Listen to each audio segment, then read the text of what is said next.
And we are now joined by Alderman Raymond Lopez, who represents Chicago's 15th Ward. Alderman, it's good to see you again.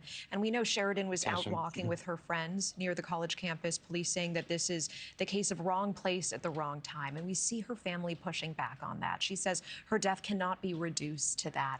What are your initial thoughts on this tragic shooting? Well, Natasha, my heart goes out to the family of Sheridan. And yes, it is very callous to say that simply we must accept this as just being in the wrong place at the wrong time, because this was 100% avoidable. If we had allowed common sense to prevail in our city and to work with our immigration officials to go after those dangerous criminal non-citizens who choose to engage in criminal activity here in this country, that gentleman, to call him so, might not have been here. And Sheridan may be alive today had we taken action when we first apprehended him in his first criminal activity. Unfortunately, choices were made, as Sheridan's family has said, and they have to suffer for it. And tomorrow will be the detention hearing as required by the State Safety Act to see whether or not that individual remains in custody until his trial. I and others will be there to show support for the family, to show support for all victims, to ensure that he stays behind bars long enough for ICE to come retrieve him. We have learned the charges the suspect is facing include felony first-degree murder, and we were just discussing this with NewsNation's chief legal analyst Jesse Weber on the show an hour ago. If this means that he might be able to make bond, let's take a quick listen to his analysis.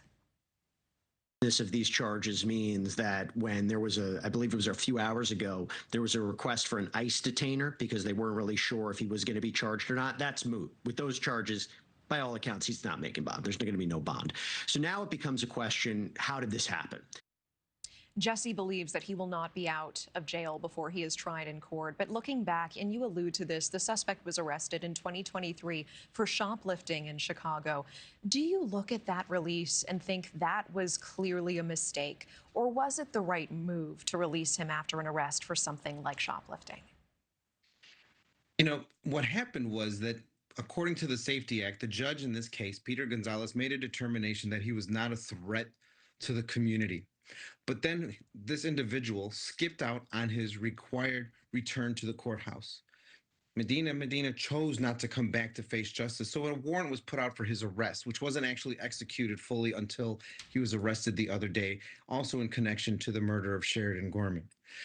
That is not acceptable. And while your previous panelist said that bond is not likely, you never know what's likely in Cook County's justice system, because judges have the ability to review the evidence and make a decision whether or not someone should remain in custody or will be sent home with electronic monitoring. We've had people who've used guns sent home with electronic monitoring. We have seen individuals who are clearly dangers to our communities sent home time and time again. The young woman who was burned on the train had been attacked by someone who had been through the justice system over 70 times. So I will never say anything is completely off the table until I know that individual is locked up, waiting for that ICE detainer to be executed.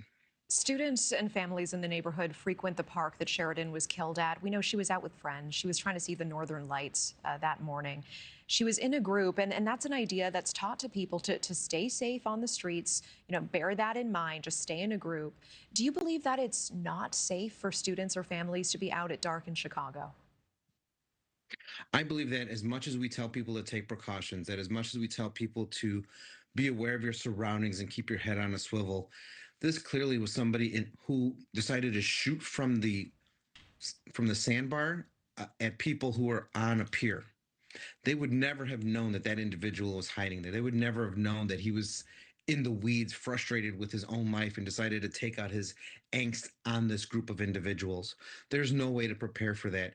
But what I do know is this: what we can do is have a serious, long overdue conversation on what we need to do to address those non-citizens who choose a very dark and dangerous path once they are here in this country. I must iterate the fact that all immigrants are not like this individual. All non-citizens are not like this individual. Many overwhelmingly want to be good future Americans. But when we have individuals like Jose Medina who don't care about assimilating, don't care about our customs, and don't care about American human life, then they must be dealt with in a very specific and unalterable way. Alderman Raymond Lopez, thank you so much for your time. Thank you. Thank you for watching. Subscribe below and download our NewsNation app right now on your phone, and you will get fact-based, unbiased news for all Americans.